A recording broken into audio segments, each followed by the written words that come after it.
C'est une très très très très sombre histoire. Après des années de scandales, de rumeurs, enfin, le procès du rappeur Puff Daddy a commencé la semaine dernière. Regardez ça. Le procès de P. Diddy vient de s'ouvrir à New York. Le rappeur est accusé de trafic sexuel, de racket, d'extorsion et d'organisation d'un réseau d'exploitation sexuelle. Il risque la prison à vie. Donc on a quand même un rappeur très connu. Pendant des années, il y avait des rumeurs qui circulaient autour de ces soirées, les fameux freaks off, là, je sais plus comment ils les appellent. Jusqu'à ce que, il y a quelques années, eh bien, son ex-compagne, la chanteuse Cassie, a enfin osé s'attaquer à lui, et des vidéos de lui frappant Cassie sont sorties, et c'est ça en fait qui a vraiment relancé, lancé une vraie affaire P. Diddy. Donc regardez ça, les images peuvent choquer, attention. De Sean Combs devrait venir à la barre pour témoigner des violences dont elle accuse le rappeur avec qui elle a partagé 11 années. Une vidéo tournée en 2016 et révélée dans la presse montre le rappeur frapper violemment la chanteuse. Elle l'accuse également de viol en 2018. Et c'est pas rien, il y aura aussi 3 autres témoins qui vont participer au procès. Donc c'est pas rien. Donc vraiment, on a un chanteur, un rappeur, qui est là depuis des années, et c'est que maintenant que son procès s'ouvre. Mais qu'est-ce qui s'est passé? On a envie de se dire, mais tout le monde savait, mais personne n'a osé rien dire. Comment cela est-il possible? Eh bien, on a certaines argumentations qui commencent à faire peur. Et c'est ça qui me choque. Et c'est de ça dont j'ai envie de parler avec vous. Notamment un argument de défense de ses avocats qui laisse à désirer. Écoutez ça, ça peut être assez choquant. Le procès se terminera par une semaine accordée à la défense de Sean Combs. Ses avocats devraient choisir une défense basée sur le style de vie libertin de l'artiste qui serait courant dans ce milieu, tout en soulignant que les relations étaient toujours consenties. Donc là, on est quand même en train de faire passer la vidéo que vous avez vue avec Cassie et plein d'autres choses dont dont est accusé P. Diddy. On fait passer ça pour du libertinage. Des mœurs peut-être légères, mais du libertinage, avec du consentement. Mais finalement, n'est-ce pas ce qu'on entend tout le temps sur le milieu du showbiz? Et c'est ça la vraie question. Est-ce qu'on n'entend pas tout le temps que c'est normal, c'est habituel? Est-ce que P. Diddy n'est pas l'arbre qui cache la forêt? Et si on lit notamment le témoignage d'une ex-danseuse de P. Diddy, c'est ce qu'on comprend. Finalement, ce n'est pas si différent de ce qui se passe dans beaucoup d'autres milieux du rap, et plus généralement du showbiz. Souvenez-vous de l'affaire Weinstein. Lisez ça. Bon, il était très gentil, blablabla, bon, ok. Mes expériences avec lui sont très différentes. Donc là, il y en a une autre. Je l'ai vu s'emporter. J'ai vu des choses qui ne me concernaient pas. Voilà. Bon. Une autre ici. Tout ce qui sort sur Sean, donc Sean Combs, P. Diddy, n'était pas un secret. Ça veut dire que tout le monde savait. C'est elle-même qui le dit texto. Tout le monde savait. C'est pas du putaclic, ce que j'ai fait. Ok? Et effectivement, la question, c'est, tu étais là, qu'est-ce que tu faisais? Qu'est-ce que tu faisais? Voilà. Donc, c'est fondamental de comprendre qu'il y avait une omerta.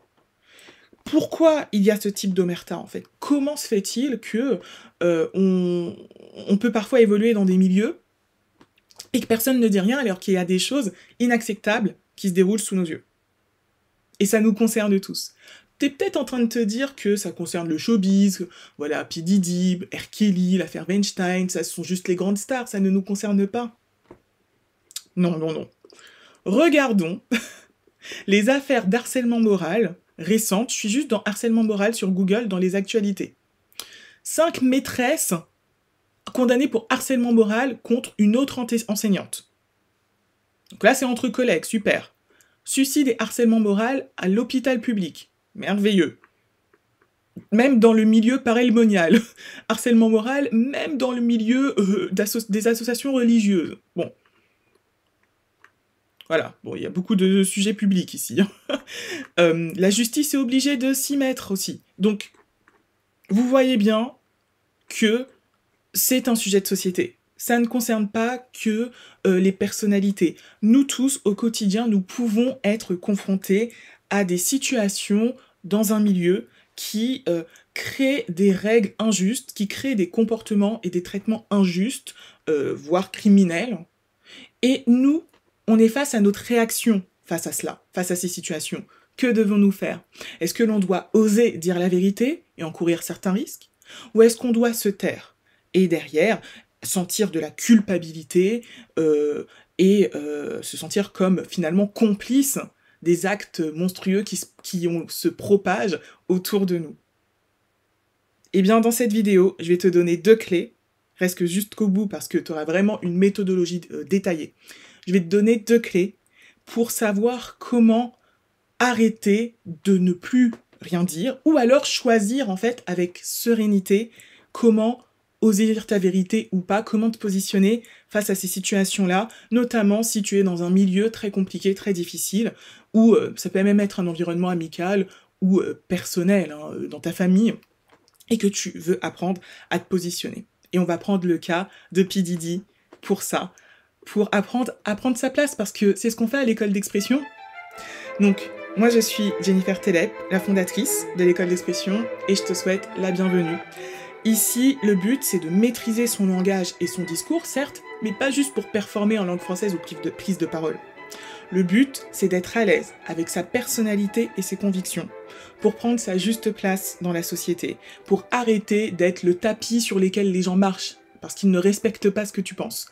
Arrêter de te sentir comme le pot de fleurs dans tes relations, dans ta vie professionnelle, au quotidien, parce que tu n'oses jamais dire ce que tu penses. Et enfin, assumer pleinement tes convictions. C'est ça le but de l'école de l'expression. Et si tu veux commencer ta formation pour t'exprimer avec aisance au quotidien, surtout si tu as du mal à te faire comprendre et que tu cherches beaucoup tes mots, clique juste en dessous de cette vidéo. Tu vas accéder à la masterclass gratuite, s'exprimer avec aisance, tu apprendras une technique, tu m'en diras 10 nouvelles. Mais revenons à P. Diddy. Et revenons à la première cause, la première explication qui nous montre pourquoi personne n'a rien dit. Pourquoi des stars connues, on va en parler tout à l'heure, n'ont rien dit. Et pourquoi, peut-être toi, au quotidien, tu n'oses pas dire ce que tu vois. Et c'est le conformisme. On va utiliser, et c'est vraiment une super expérience, donc regarde bien, je vais te montrer une vidéo. L'expérience de H, qui a vraiment montré à quel point on était, en tant qu'être humain, on avait tendance à se conformer. La majeure partie des êtres humains ont tendance à se conformer. Donc le premier conseil que je te donne, et la première clé, c'est d'apprendre à reconquérir ton pouvoir personnel et à développer ton leadership interne pour penser en dehors du groupe. Ça va être ça, la clé. Et je vais t'en donner une deuxième derrière, mais c'est ça la première clé. Et je peux t'assurer que dans un milieu où tout le monde pense différemment de toi, où tout le monde agit différemment, eh bien malheureusement on a tendance à s'écraser, à se faire discret pour ne pas gêner et ne pas faire tâche dans le groupe. Regarde l'expérience de H, c'est vraiment éclairant. Popular pieces of research. A volunteer is told that he's taking part in a visual perception test. What he doesn't know is that the other participants are actors, and he's the only person taking part in the real test. Ok, donc là il y a un participant qui fait partie, le participant testé c'est lui, tous les autres ce sont des acteurs. It's actually about group conformity. Please begin. The experiment you will be taking part in today involves the perception of line length. Your task will be simply to... Plus le type de test est bizarre. Donc en gros, le but c'est de regarder la ligne à gauche et de dire, entre les 3 lignes de droite, laquelle est de la même longueur que la ligne de gauche. C'est assez simple. Hein. Look at the line here on the left and indicate which of the 3 lines on the right is equal to it in length. So for example, if you... The actors have been told to match the wrong lines. The volunteer will be monitored to see if he gives the correct answer or if he goes along with the opinion of the group. Très intéressant. Le but de l'expérience, c'est pas de vérifier si on peut voir quelle est la longueur qui correspond, c'est de vérifier, vu que tous les autres acteurs ils vont donner la mauvaise réponse, est-ce que l'individu testé va se conformer au groupe ou est-ce qu'il va rester sur sa vérité? The wrong answer. In the first test, the correct answer is 2. 1. 1. 1.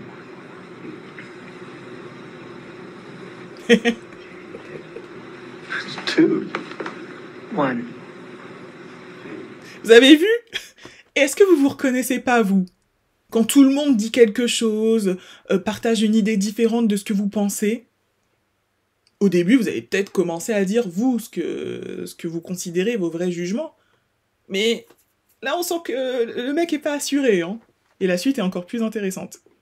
Once again, the correct answer is 2. 3. 3. 3.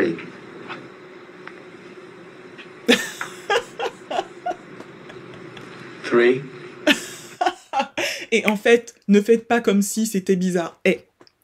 J'enseigne à l'école d'expression, je l'ai créée depuis des années maintenant. Ça, je le vois tous les jours. Tous les jours, je vois des personnes, des élèves de l'école d'expression, et c'est peut-être votre cas aussi si vous regardez cette vidéo, je vous vois en train de partager des idées auxquelles vous ne pensez pas du tout, parce que vous pensez que c'est ce qui est attendu des autres. Donc vous vous comportez comme un tapis, comme un pot de fleurs. Quand j'utilise ces images, vous pouvez vous dire, non mais c'est un peu violent quand même, Jennifer Telep là, mais est-ce que ce n'est pas le cas là? Est-ce que là, vous ne vous comportez pas comme un tapis, comme une personne qui n'est pas en capacité de penser par soi-même, et qui est obligée de se fondre dans la masse? Pourquoi? Parce que vous avez peur. Vous avez peur du conflit. Vous avez peur des représailles.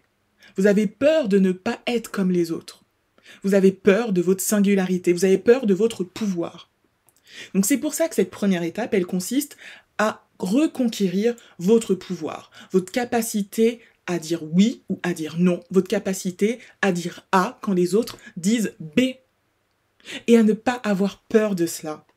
Nous sommes des êtres humains, nous sommes différents.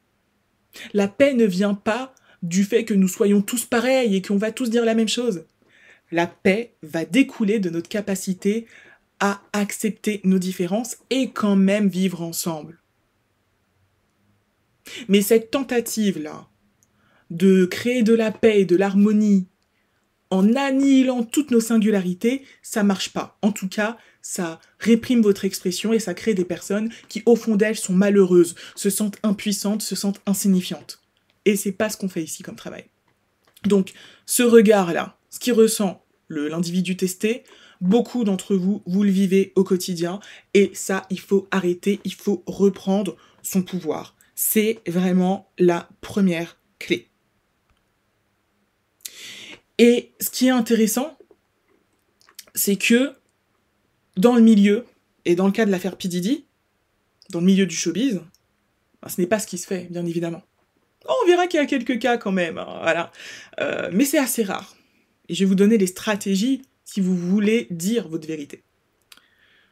Mais quand on voit le nombre de stars, en fait, qui côtoyaient P. Diddy, parce que c'était pas un paria, c'était un maître du showbiz, c'était une pointure. Il a lancé tellement de carrières, P. Diddy.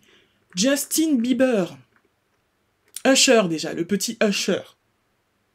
Qui dit, il y avait toujours des filles chez lui. On tombait sur quelqu'un en train de le faire ou sur une orgie. Tout va bien. Tout va bien. Vous croyez qu'il n'a pas vu des trucs bizarres, Usher? Bon, d'ailleurs, Usher et Justin Bieber, hein, ils ont l'air un peu traumatisés. On a vu des extraits de vidéos d'eux en train de pleurer ces derniers mois. Voilà, malheureusement, voilà. On est que dans de la supposition, mais voilà, vu que Diddy les a rencontrés quand même assez jeunes, je pense que, voilà, 16 ans, c'est un peu chaud pour eux. Je pense que, voilà, ils ont dû voir des choses, voilà. De Justin Bieber. Donc là, pendant une interview, il y a Puff Daddy, ça c'est vraiment horrible de voir aujourd'hui cet extrait d'interview. Puff Daddy, donc, qui est avec Bieber, qui dit avoir la garde de l'adolescent pendant 48 heures. Nous ne pouvons pas révéler ce que nous allons faire, mais c'est définitivement le rêve d'un adolescent de 15 ans. Voilà. Donc après, on s'étonne pourquoi Justin Bieber l'a ghosté une fois qu'il est devenu célèbre. Non, non, non, ça ne va pas du tout. Jennifer Lopez, J-Lo, qui est sortie pendant des années avec lui. Elle a rien vu, vous croyez? Ensuite, il y a Jay-Z. Ils se sont côtoyés, ils ont participé aux mêmes fêtes. Ils ont fait du business ensemble. Ah non, ils ont pas fait de business ensemble, finalement. Non, vous croyez que toutes ces personnes-là, elles ont un certain pouvoir, mais elles n'ont rien dit. Pourquoi? Probablement par un certain conformisme, une certaine tendance à respecter les normes du groupe, à respecter les puissants du groupe. Ce sont des pratiques qui se font dans le milieu, peut-être même que ces personnes-là que j'ai citées là, peut-être même qu'elles, peut-être pas jusqu'à l'extrémité de P. Diddy, mais peut-être même qu'elles ont fait des choses pas top. Quand on est dans un milieu avec des normes douteuses, quand on y entre, c'est difficile en fait de ne pas copier les autres.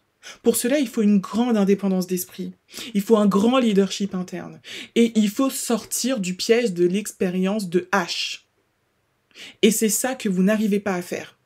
Vous n'arrivez pas à faire partie d'un milieu sans faire comme les autres. C'est ça aussi l'art de l'expression parfois. C'est savoir prendre sa place sans renier ce qu'on est et nos valeurs. Et sans non plus se coucher tout le temps pour faire comme les autres. Ce sera pas le cas systématiquement, mais c'est une compétence importante à développer.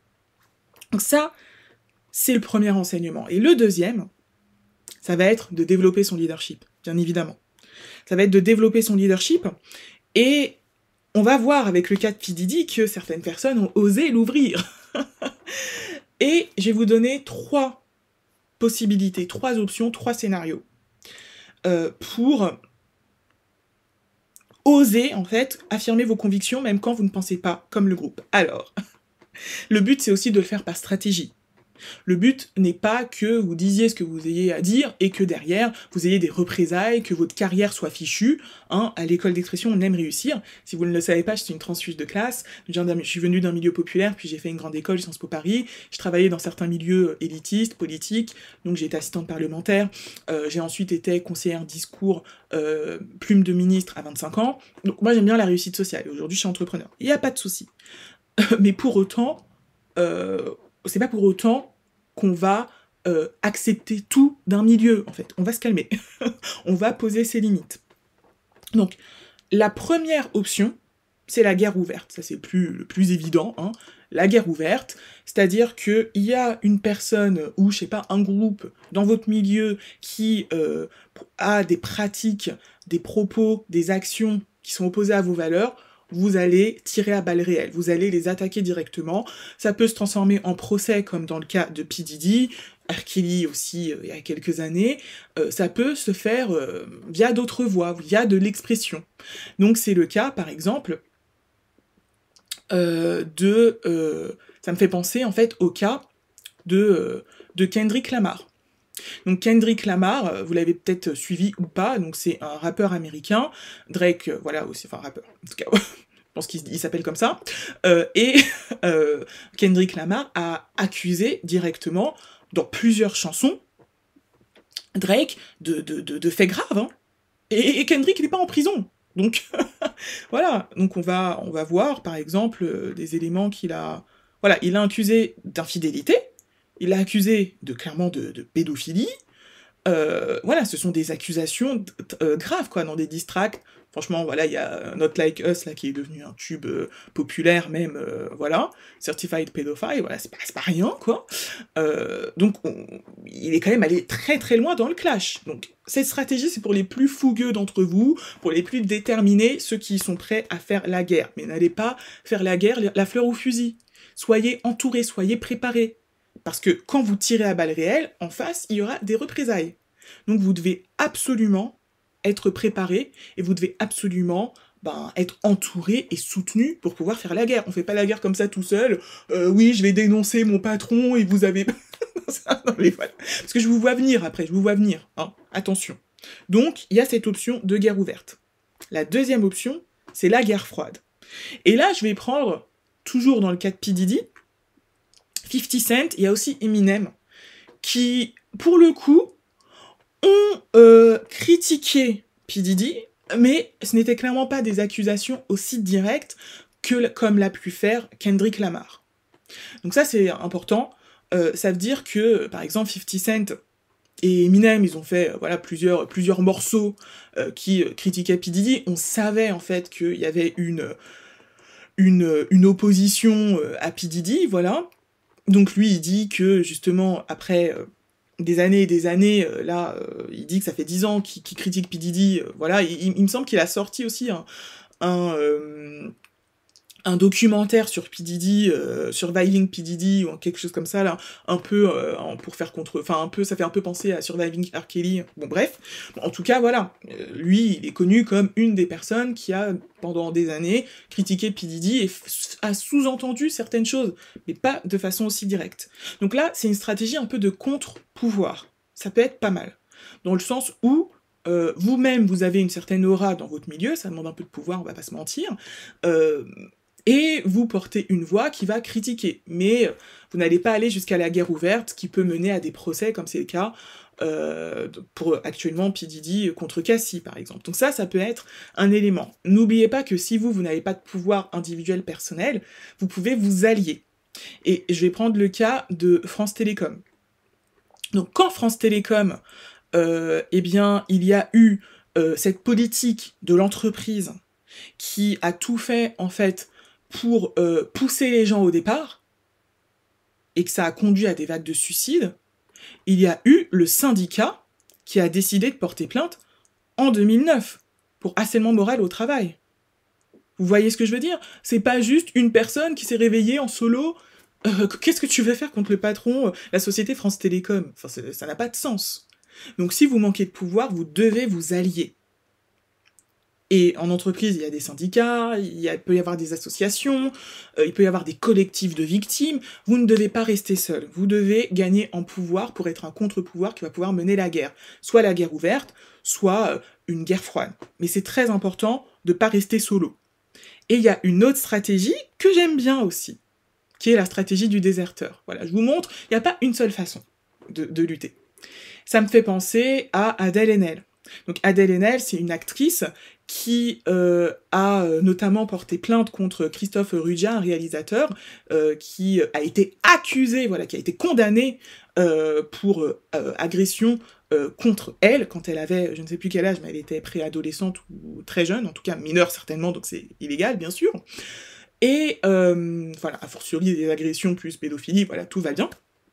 Et pendant la cérémonie des Césars, il y a eu Polanski, qui aussi a été aussi dans des affaires douteuses, qui a été récompensée, et elle a décidé de partir. Donc regardez ça.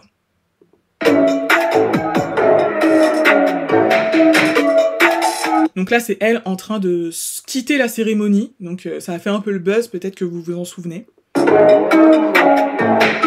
À quoi on s'expose, Adèle Haenel, quand on élève la voix, quand on prend la parole, quand on cesse de se taire? Dans mon cas, ça radicalise dans les choix artistiques, dans les choix d'accompagnement artistique, et que ça ne permet plus vraiment une zone grise où le sens n'est pas très clair. Donc ça, c'est la troisième stratégie du déserteur, c'est la stratégie du « j'en ai marre de ce milieu, je me casse ». Donc Adèle Haenel, aujourd'hui, s'est éloignée du milieu du cinéma, je crois qu'elle s'est rapprochée plutôt du milieu du théâtre, etc. Ça peut être une stratégie aussi. Je suis plus là à rester dans le milieu, à créer un contre-pouvoir pour faire condamner les gens, je me casse. Elle a mené son procès individuel dans son coin et elle a gagné, mais je pars parce que je n'en peux plus. Ça, c'est important. Je m'adresse à des adultes, surtout, autour de la pédagogie de l'aisance. Parce que ça demande du pouvoir personnel et ça demande de l'indépendance. Vous devez être responsable de vos actes. Donc, vous avez le choix de partir. Vous avez des pieds. Vous n'êtes plus des enfants. Si un milieu ne vous convient pas, vous pouvez partir, comme l'a fait Adèle Haenel. Ça demande beaucoup de courage. Mais vous devez le développer. Sinon, votre expression sera limitée. Si vous avez peur de quitter une pièce, une salle, alors que tout le monde reste assis et que les gens vous regardez partir, donc c'est vraiment ce qu'a fait Adèle Haenel, si vous avez peur de faire ça, vous ne pourrez pas pleinement vous exprimer avec aisance. Vous ne pourrez pas aller au bout de vos idées, vous ne pourrez pas les assumer pleinement. Je ne dis pas qu'il faut faire tout le temps ça, je vous dis pas de jouer les rebelles tous les 4 matins, sauf si c'est ce que vous pensez. Je dis juste que vous devez avoir cette capacité, mais pour beaucoup d'entre vous, ce n'est pas le cas. Vous n'avez pas cette capacité. Et une autre option aussi, en tant que déserteur, c'est bien sûr de créer son écosystème à l'extérieur du milieu. Et je trouve que Iseult, qui est une artiste indépendante, elle marche très très très très bien. Donc, ça veut dire quoi cette stratégie du déserteur? C'est-à-dire que vous avez quand même choisi de réussir dans le milieu, donc là en l'occurrence c'est le milieu de la musique. Mais vous ne voulez pas passer par des organisations traditionnelles. Vous voulez pas passer par respecter les règles qu'imposent ces organisations traditionnelles. Donc là, P. Diddy et ses soirées bizarres, voilà, et d'autres gens du hip-hop, hein, comme la danseuse l'a dit. Vous voulez créer votre propre organisation pour créer votre chemin de succès. Le prix à payer, c'est il faut prendre ses responsabilités. Donc c'est beaucoup de boulot, c'est du travail aussi hein, de respecter les codes, mais ça demande du boulot en termes d'indépendance. Vous devez tout recréer, donc c'est une logique plus entrepreneuriale. Et peut-être que pour vous, ça va pas se manifester par la création d'une entreprise stricto sensu, mais ça va se manifester par une initiative personnelle que vous allez lancer, et ça sera peut-être pas seul, peut-être avec d'autres gens. Mais en tout cas, vous allez prendre vos responsabilités pour ne plus compter sur le soutien d'autrui pour parvenir à vos fins. C'est ça le déserteur, c'est le déserteur qui prend ses responsabilités pour créer son propre chemin de réussite. Et c'est ce qu'Iseut a fait, elle a commencé, elle, par travailler avec des labels classiques, elle a eu un succès moyen, à Polydor donc, puis ensuite, elle a créé son propre label. Voilà, bon, voilà, elle était à au moins 6 000 € sur son compte, etc. Donc, il y a quand même un coût, il y a un prix à payer. C'est-à-dire que le temps que tu trouves ton chemin en tant qu'indépendant, peut-être que tu n'auras pas le succès, ce sera peut-être un peu plus long. Et là, évidemment, Iseut, elle a un succès incroyable, international maintenant, ça a payé. C'est peut-être pas exactement ce que vous devez faire, mais c'est une option. Et ça, c'est aussi maîtriser son expression. Maîtriser son expression, c'est pas juste utiliser des mots soutenus et avoir une éloquence parce que, voilà, on a un certain charisme ou autre. C'est aussi savoir prendre sa place dans la société, savoir avoir le courage de porter ses convictions et savoir se positionner face au monde pour être à l'aise avec nos convictions et notre personnalité. Et quand un endroit ne correspond pas à nos convictions ni à nos personnalités, il faut savoir s'exprimer pour dire stop, pour dire ciao, comme Adèle Haenel, pour dire FUCK, comme voilà, face à P. Diddy, comme Kendrick Lamar à Drake, ou pour dire je vais faire mon bonhomme de chemin et je vais me gérer seul, comme Iseut. C'est ça les 3 voies possibles. Donc est-ce que vous allez prendre la décision d'oser dire votre vérité, maintenant que vous avez les outils? Est-ce que vous allez arrêter d'être le tapis d'autres personnes, d'être le pot de fleurs? Si vous voulez vraiment entamer ce chemin, eh bien, je serais ravie de vous accompagner et vous pouvez commencer 100% gratuitement avec ma masterclass gratuite S'exprimer avec aisance. Et ça concerne particulièrement les personnes qui veulent arrêter de trop chercher le mot et qui se sentent impuissantes, qui ne savent même pas présenter une de leurs idées clairement, tellement elles ont du mal, elles ont peur de se tromper, elles ont l'impression que leurs idées sont inintéressantes. Tout ça, c'est lié, hein. C'est lié à une impuissance apprise. Et on travaille ça dans le programme Aisance. Donc si vous voulez bosser ça, c'est juste en dessous de cette vidéo, dans la barre de description, le lien d'inscription. Et si vous voulez aller plus loin, et commencer un peu en douceur aussi sur YouTube, vous pouvez regarder cette prochaine vidéo qui concerne les 5 mots soutenus pour dire non avec élégance. Donc ça, c'est une transition. Si vous avez du mal à dire non, vous avez du mal à vous imposer, vous pouvez regarder cette vidéo et vous apprendrez 5 expressions et apprenez aussi le savoir-être derrière. Pas juste les mots, mais aussi le savoir-être, la posture et les conseils pour davantage assumer le non, mais avec une certaine élégance. Donc ça peut permettre de rendre le non et l'affirmation de soi plus simple pour vous si aujourd'hui vous êtes en mode « Ah, j'ai peur du conflit !» Allez, on se retrouve dans la prochaine étape d'apprentissage. J'espère que ce sera la masterclass gratuite ou cette vidéo YouTube. À tout de suite.